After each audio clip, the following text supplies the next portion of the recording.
ang Althea Natural Park.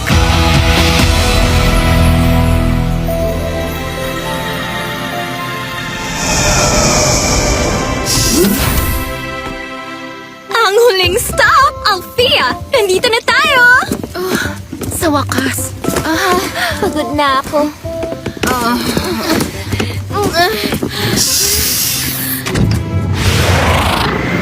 Ang shopping day natin sa Magic City, talagang higit pa sa magical!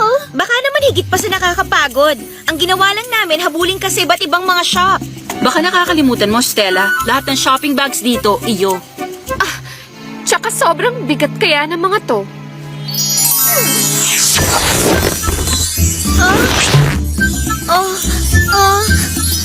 Kaya kailangan natin ng miniaturizing spell. Pero bakit hindi mo naisip na gawin yan kanina? Kasi, gusto kong maramdaman niyo ang saya ng pagtulong sa akin. Stella?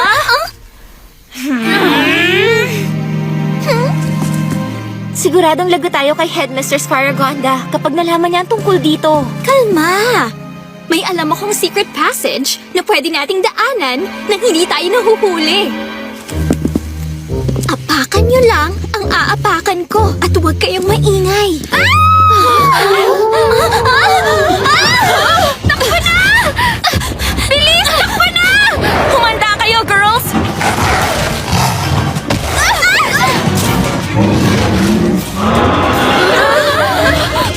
Ano ba ang isang yan? Aalamin natin yan mamaya. Pero ngayon, dapat natin yan pigilan. Tekna, Flora, dalhin niyo sila sa ligtas na lugar. Kayo, sama sa akin.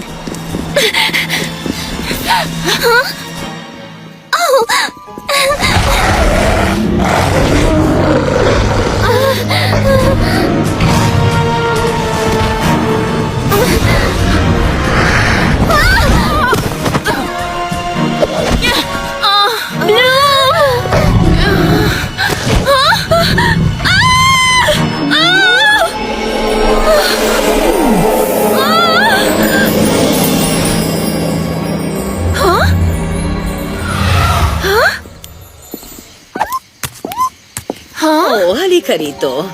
Wala namang mananakit sa'yo.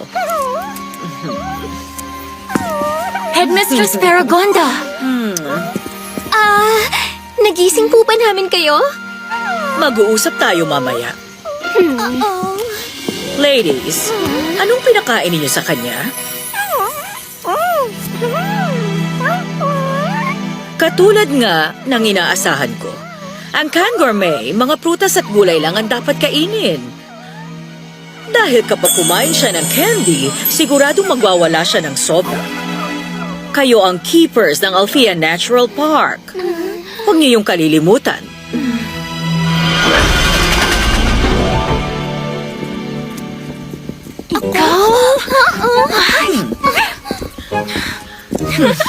Siya nga pala kayong lahat. Sigurado kung meron kayong magandang dahilan kaya gabi na kayo nakauwi.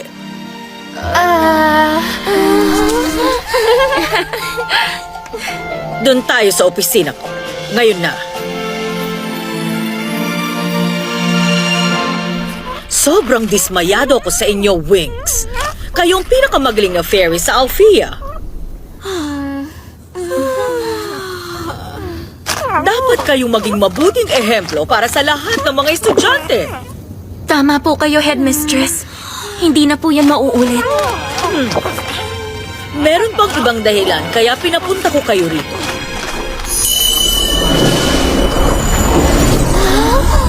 Ang nakikita ninyo ay ang Althea Natural Park. Bukas ng umaga, sasamahan ninyo kong lahat para bumisita roon.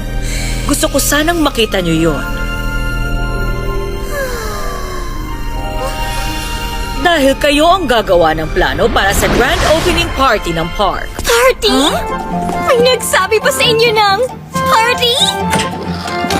Isang grand opening party? Narinig niyo ba yun? Grabe talaga sa sobrang excited ko. Parang hindi ako makakatulog. Pero ako makakatulog na. Nico! Pasensya na ginabi ako. Ayos lang ba ang lahat? Ha? Kawawa ka naman. Oh, heto.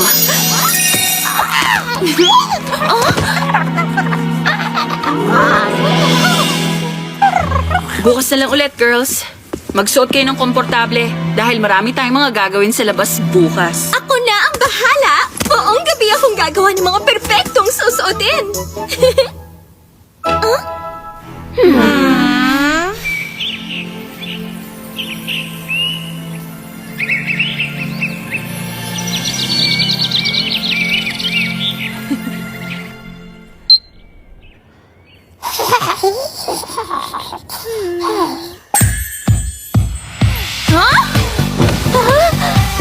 Gising na, mga antutin!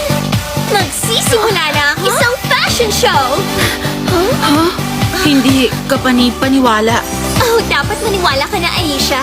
Mapapanganga kayong lahat sa fashion na sobrang kamangha-mangha!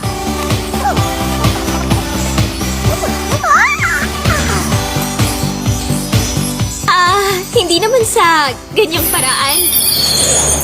Papunta tayo mamaya sa isang park na puno ng nakakatuwang mga hayop at dapat makita yon sa magiging style natin.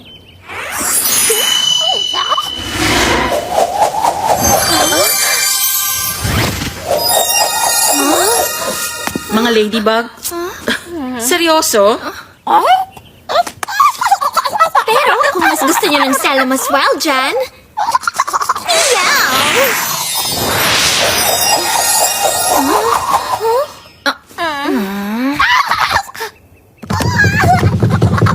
Ano, Stella, baka mas kailangan pa natin ng damit na practical. Tsaka, di napapansin? Alin? Ibig mong sabihin yung damit na walang kahit anong style? Kasi di ba, mga turista lang naman tayo sa park? Anong sabi mo? Turista? Sige, pwede na ang pang-turista. Wow! Nagustuhan namin!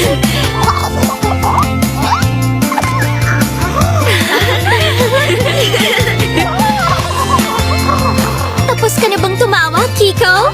May outfit din akong pang-turista para sa'yo.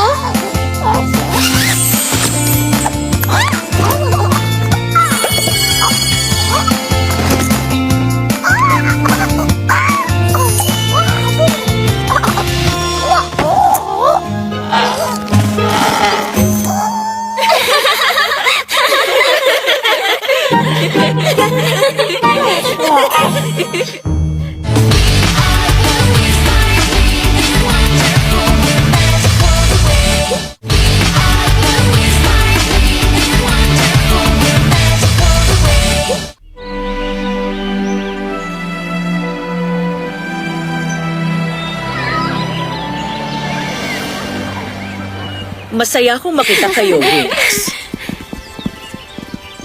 Handa na kami para umalis!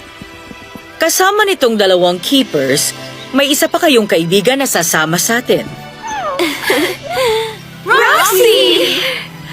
Kumusta kayo? Naisip kong, sino pa kung hindi ang fairy ng mga hayop ang pwedeng maghatid sa Kangormay ng ligtas sa park?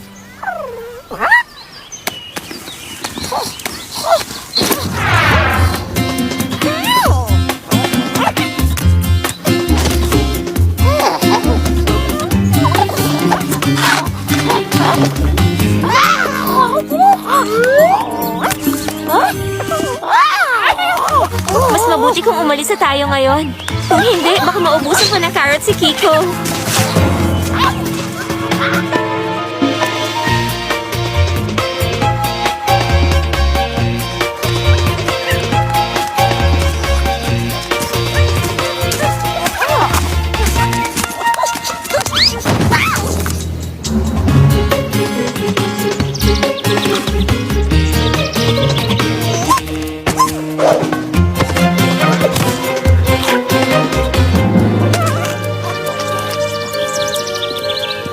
Magandang idea po ang pagpunta rito, Headmistress.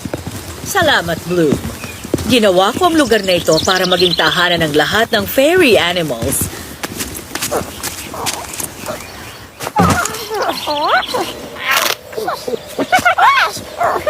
Ang bawat isa sa kanila ay kakaibang creature na may sarili nitong special na power o talent. May ibang mga hayop dito sa park. na malapit nang maubos sa sarili nilang mga tahanan. Pero dito, pwede silang mamuhay ng payapa at ligtas sa panganib. Ang lawak ng lugar na to. Paano niyo ito nababantayan mula sa masasama at mga predator? Mas mainam pa sa pader o gate ang gamit namin para protektahan ang park. Meron kami nito.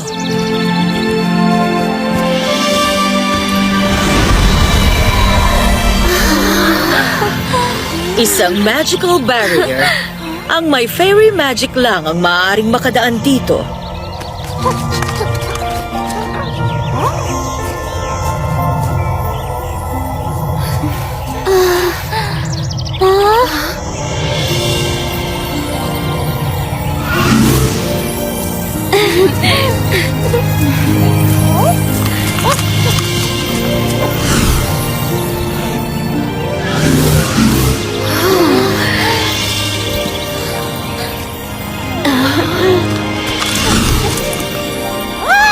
Maligayang pagdating.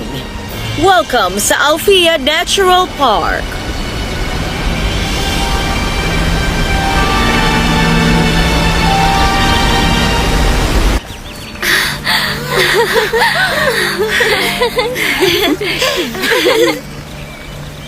O sige, may gagawin pa kaming operations inspection ng mga keepers. Mag-ikot-ikot lang kayo ditong anim. Baka meron kayong maisip na magagandang idea para sa magaganap na grand opening sa isang linggo. Huwag mag-alala! Ang Queen of Parties ay narito na!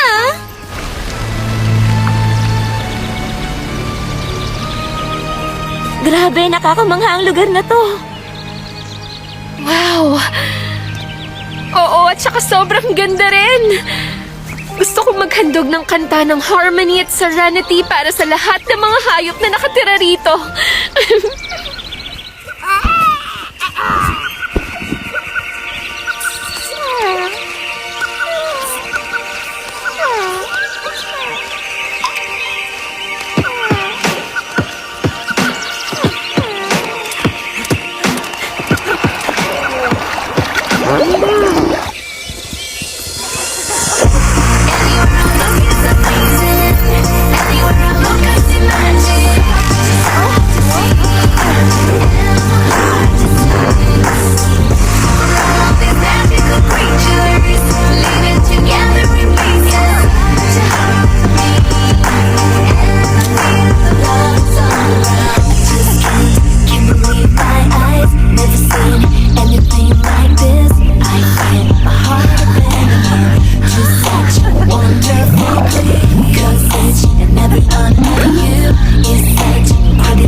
Oh, nandito na tayo.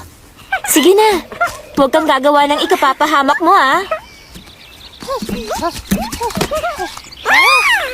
Huh? Ano bang nakita nila? Huh? Hoy, Kiko! Bumalik ka rito!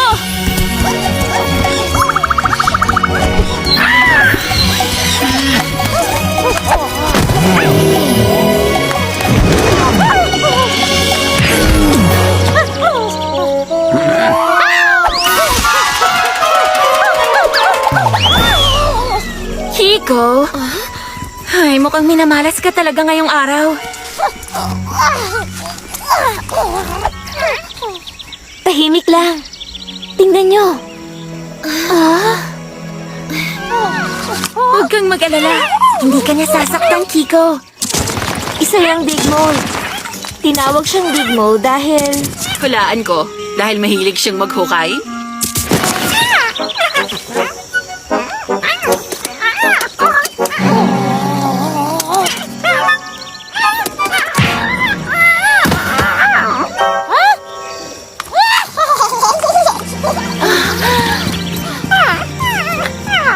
Hindi yan nakakatuwa, Kiko. Ayos ka lang ba, munting dig mo? Mukha namang ayos lang siya. Siguradong ang maliit na to, matigas ang ulo. Si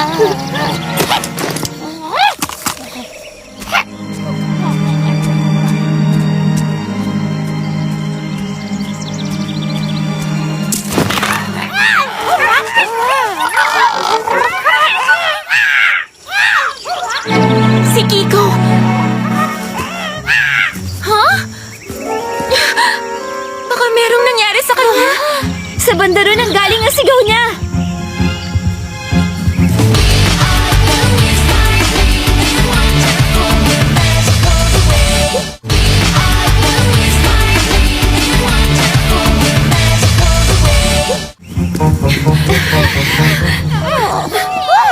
Kiko!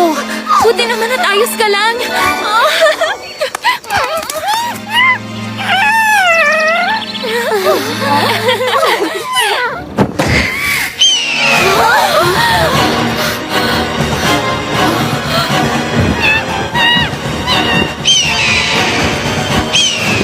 Hindi isang fairy animal ang mandaragit na yan, girls! Hindi inaatake ng mga fairy animal ang isa't isa. Kaya naman dapat nating iligtas yung dig mo. Pakidala si Kiko sa ligtas na lugar. Girls, fairy up! Magic Winks, Bloomix! Bloom! Fairy ng apoy ng dragon! Musa, fairy ng musika. Tekna! Fairy ng teknolohiya! Flora! Fairy ng kalikasan! Aisha, fairy ng mga alon! Stella! Fairy ng makinang na araw!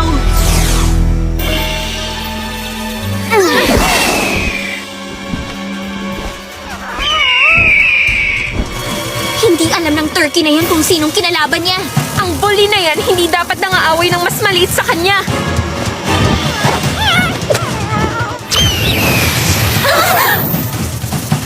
Magical Violet! Huh? Ayos pero nararapat na ikulong ang lawi na yan. Morphix Cage!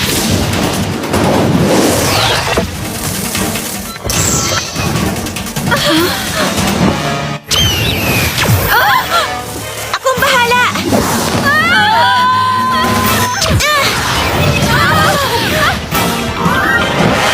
Stella!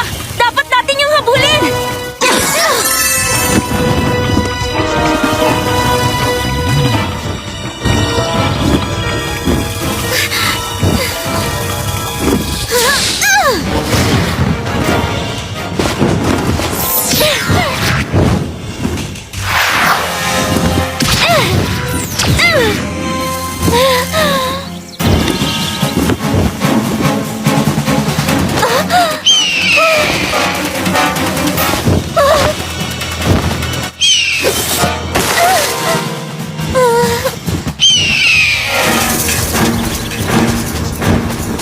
Gumamit kaya ako ng sunshine ray para lutuin ang gansang yan? Wag! Baka matamaan mo yung dig mo. Ang kailangan natin gawin, sindakin. Volcanic attack!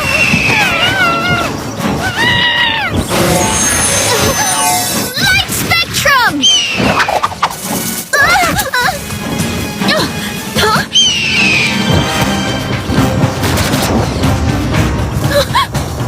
Naku, hindi!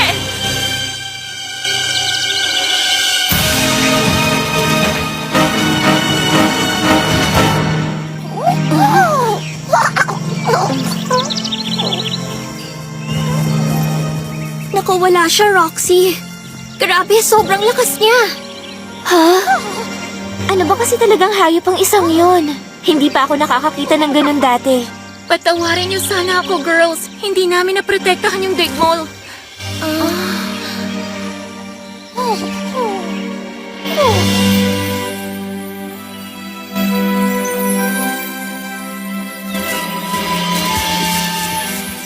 Talaga ngang nakakabahala ang balitang yan, girls. Galing sa labas ng park ang mandaragit na yon, Headmistress. Siguradong meron yung fairy powers. Inatake kami nito at dumaan sa barrier na parang wala lang.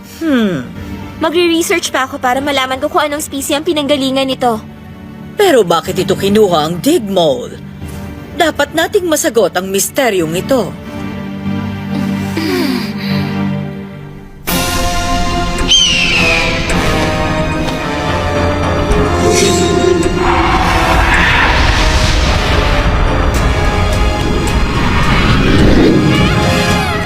Brophilius! Lumabas ka nga dyan! Calzera! Maligayang pagbabalik, kapatid ko! At hindi ako nag-iisa, Brophilius. Tingnan mo! Ha! Yan ang hulindig mo sa Magic Dimension! Ang galing! Nagawa mo nga! Masyado ka naman yatang nabigla. Lagi kong nakukuha ang gusto ko. Ngayon, ikulong mo siya. Hal! Saan ka pupunta? Nakikilit niya ako! Tama na! Huwag mo siyang patatakasin. Hulihin mo! Halika nga, bulinggit! Huwag kang matakot!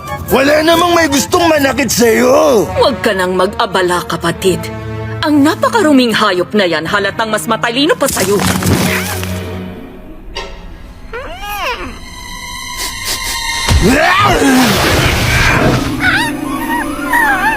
Dapat bang lagi na lang akong kumilos?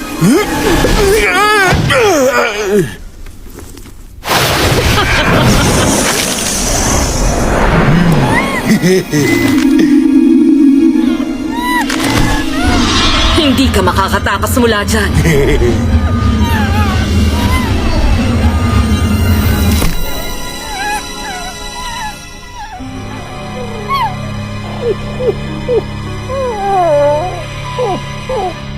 Napakagaling mo, Kasyara! Oh, pero nagsisimula pa lang ako.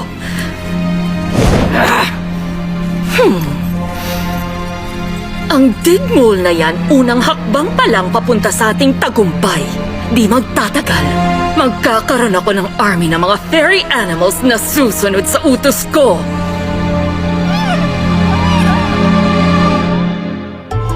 Sa Althea, ipinaliwanag ni Faragonda na ang bawat fairy animal may espesyal na papel sa Magic Universe. Para mapigilang mapunta ang mga fairy animals sa masasamang loob, kailangang malaman ng Winx at ni Roxy ang sikretong tinatago ng mga Digmole. Kaya naman, nagpa siya ang headmistress na ipakita sa mga fairy ang Hall of Memories.